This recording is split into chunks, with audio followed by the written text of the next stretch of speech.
Thank you for your time. I wanted to address the things that you just spoke about. It seems that for better or for worse, President Trump had a strategy time he got in office to do the largest amount of damage that he could in the fastest amount of time through executive order, through tariffs, through all of these things that are divisive and destructive to the lives of Americans.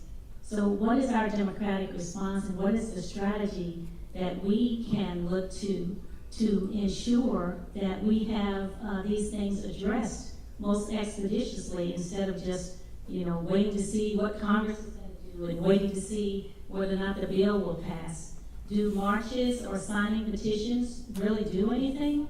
Or what is it that the strategy that the Democrats and people of good conscience need to be aware of that we can actionably do to help reverse these things and actually stop them? Yeah, well, both the House and the Senate operate in accordance with majority rule generally. The Senate has a 60-vote threshold to bring a matter to the floor in most matters, to bring it to the floor for a majority vote.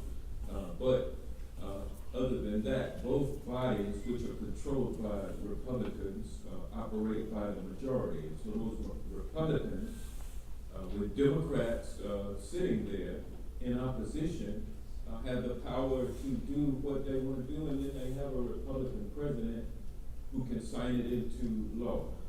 And that's just the reality. So what can the people do? The people elect the representatives, the people elect the president. The people exercise their rights to vote, and that is what we have produced, what we're seeing today. And so the American people can undo that also.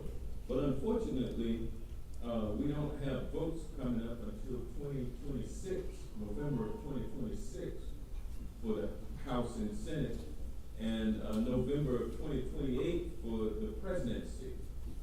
And so between now and then, the question becomes, what are Democrats doing in the minority to try to prevent bad things from being as bad as they can be, and trying to prevent bad things from happening? We can introduce legislation, which we have done, and of course the legislation is subject to that majority vote requirement. And so, our legislation will not come to the floor of the House for a vote. We can also engage in litigation. And so we've been pretty successful in terms of supporting groups that have engaged in legislation against these illegal and unconstitutional executive orders. And there have been quite a few victories so far in the courts, although none of these cases have made their way to conclusion at the United States Supreme Court. So a lot remains to be seen. We're supporting those efforts. So legislate, litigate, and last but not least, mobilize. Mobilize not just Democrats, but mobilize the people to take it to the streets in calm, collected, nonviolent, peaceful protest. And though, there are people who did not think that civil rights would come through Martin Luther King Jr.'s efforts. Of course, he was a man of nonviolence, and he died by violence. But he conducted a very successful nonviolent campaign that resulted in passage of the Civil Rights Act, passage of the Voting Rights Act, eventually leading to the election of this nation's first African-American president. And so nonviolent, peaceful protests work.